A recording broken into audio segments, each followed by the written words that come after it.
ગોંડલમાં આમ આદમી પાર્ટીના મહિલા નેતા જિગીસા પટેલ ઉપર હુમલો થયો હતો અને આ હુમલાને લઈને હવે જિગીસા પટેલે કહ્યું છે કે 48 કલાકમાં મને ન્યાય નહીં મળે તો હવે આ જે બંગડીઓ છે તે મોકલવામાં આવશે। જિગીસા પટેલે કોને બંગડીઓ મોકલવાની વાત કરી છે તેની વાત કરીશું આ વિડીયોમાં।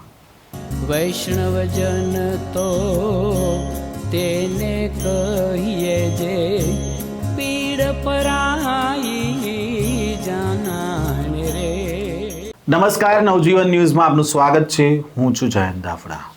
ગોંડલમાં હાલ આમ આદમી પાર્ટીના મહિલા નેતા છે તે લોકોના પ્રશ્ને અલગ અલગ જગ્યાએ મુદ્દાઓ ઉઠાવી રહ્યા છે અને તેને જ લઈને થોડા દિવસ પહેલા એક જગ્યા ઉપર તેમણે ગયા હતા જ્યાં લોકોની સમસ્યાને તેમણે સાંભળવાના હતા, પરંતુ ત્યાં કેટલાક લોકોનું ટોળું છે તે ભેગું થઈ જાય છે અને ત્યારબાદ જિગીસા પટેલ જ્યારે કારમાં બેઠા હતા ત્યારે તેમની ઉપર હુમલો થાય છે, તેમની ગાડીના કાચ ફોડી નાખવામાં આવે છે અને આને જ લઈને રાજકારણ પણ ગરમાયું હતું। જિગીસા પટેલ દ્વારા દાવો કરવામાં આવ્યો છે કે પોલીસ દ્વારા જે પ્રકારની ફરિયાદ લખવી જોઈએ તે પ્રકારની ફરિયાદ નથી લખી અને હળવી કલમો હેઠળ ફરિયાદ નોંધવામાં આવી છે। જ્યારે જિગીસા પટેલ હોસ્પિટલમાં સારવાર હેઠળ હતા અને પોલીસ જ્યારે ફરિયાદ લેવા માટે પહોંચી હતી ત્યારે પણ પોલીસ સાથે જિગીસા પટેલની રકઝક થઈ હતી અને આ મામલે અત્યારે પોલીસે જિગીસા પટેલ ઉપર જે હુમલો થયો હતો તે મામલે 9 લોકો સામે ફરિયાદ દાખલ કરી છે અને આ મામલે 2 મહિલા આરોપીને પણ ઝડપી પાડવામાં આવી છે। જો કે આ સમગ્ર બાબતને લઈને જિગીસા પટેલ દ્વારા ગોંડલમાં એક પત્રકાર પરિષદ યોજવામાં આવી હતી અને તેમણે આહવાન કર્યું છે કે હવે 1 માર્ચના રોજ ગોંડલમાં આમ આદમી પાર્ટીની સભા યોજાશે અને સાથે તેમણે ગૃહમંત્રી હર્ષ સંઘવીના જૂના નિવેદનોને યાદ કરીને કહ્યું હતું કે ગૃહમંત્રી કહેતા હતા કે કોઈ પણ ચમરબંધીને છોડવામાં નહીં આવે તો પછી શા માટે ગોંડલમાં આ પ્રકારની કાર્યવાહી નથી થતી, તેને લઈને પણ તેમણે સવાલો ઉઠાવ્યા હતા। પહેલાં તો જિગીસા પટેલે શું કહ્યું હતું આ પ્રેસ કોન્ફરન્સમાં તેની ઉપર એક નજર કરીએ। આમ તો આખા ગુજરાતની પરિસ્થિતિ આવી જ છે, પરંતુ પરમ દિવસે ગોંડલની અંદર જે કંઈ પણ થયું એ વારદાત તમારી સામે છે કે મહિલાઓએ ત્યાં રોડ રસ્તાના પ્રશ્ન માટે અમને બોલાવ્યા હતા। ભારતીય જનતા પાર્ટીના કોર્પોરેટર હોવા છતાં અમને બોલાવ્યા હતા કારણ કે એને અમારી પાસે આશા હતી અને એના પછી કોર્પોરેટરને જાણ કર્યા પછી કોર્પોરેટરે જવાબ આપવાના બદલે અમારી ઉપર હુમલો કરાવડાવ્યો। જોકે આ બધી જ ઘટનાની અંદર પોલીસે એક ફરિયાદ લીધી છે, જેવી તેવી કલમો લગાવી છે અને એમ કહેવાય ને કે આ જીવલેણ હુમલો કર્યો છે, છતાંય કલમમાં એવું કંઈ એને નાખ્યું નથી। બાકી અમારા ચેતરભાઈ વેસાવા હોય એ ગ્લાસ ફેંકે તો એની ઉપર 307 થઈ જાય। અમારે યુવરાજભાઈ હોય ગાડી ઊભી રાખી હોય અને એની ગાડી માથે કોક ચડી જાય તો એની ઉપર 307 થઈ જાય, પણ અમારી ઉપર જીવલેણ હુમલો થાય તો અમારી ફરિયાદ સાંભળવામાં ન આવે। સાંભળે તો નાની મોટી કલમો કાઢી અને એને જામીન આપીને તરત છૂટા કરી દીધા અને એટલા માટે જ આ ગુંડા તત્વો છે ને એ બેફામ બની ગયા છે।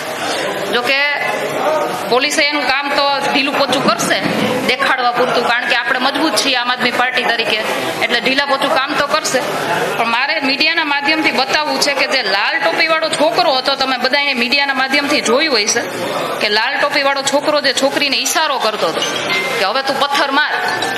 પોલીસે ગોઈતું હોય કે નથી ગોઈતું મને ખબર નથી, પણ અમે એનું ઇન્સ્ટા આઈડી ચેક કર્યું છે અને હું તમારા માધ્યમથી આ ઇન્સ્ટા આઈડી એનું બતાવવા માંગુ છું। આ ફોટા હું તમને બધાને મીડિયા સમક્ષ બધાને આપીશ। એમાં લખેલું છે ગાંડો ગરાસ્યો, સારી ઉંમર નિકલ ગઈ ઇસી ખેલ में, 2 दिन બહાર 4 दिन જેલ में। ક્ષત્રાવટ, આના ઉપર મને થોડુંક એમ છે કે ભાઈ તારે આ નહોતું લખવાનું, કારણ કે ક્ષત્રિય તો એને કહેવાય જે બેનું દીકરીઓની રક્ષા કરે।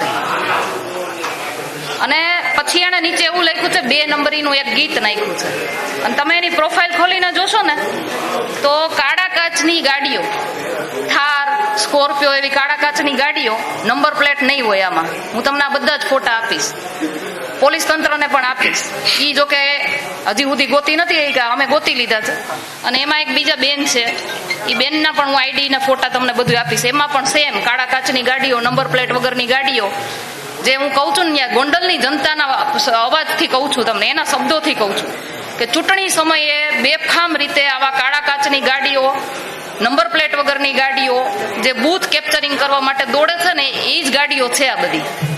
અને ગોંડલની અંદર થોડા સમય પહેલા, એટલે 10-15 દિવસ જેવું થયું હોય છે, પોલીસે એક ડ્રાઈવ ચલાવી હતી કે સ્કોર્પિયો હોય કે પછી આ ફોર્ચ્યુનર હોય ને થાર હોય એવી ગાડીઓ છે ને કાળા કાચની હોય ને તો એ ઘેરે પડી હોય ને તો ઘેરે જઈને એને ચેક કરવાની, કાળા કાચ ઉતારવાના, અને એમાં કઈ બીજું મટીરિયલ નથી ને એવું પોલીસ આખી ડ્રાઈવ ચલાવી હતી. ઘેરે ઘરે જઈને જોતા હતા.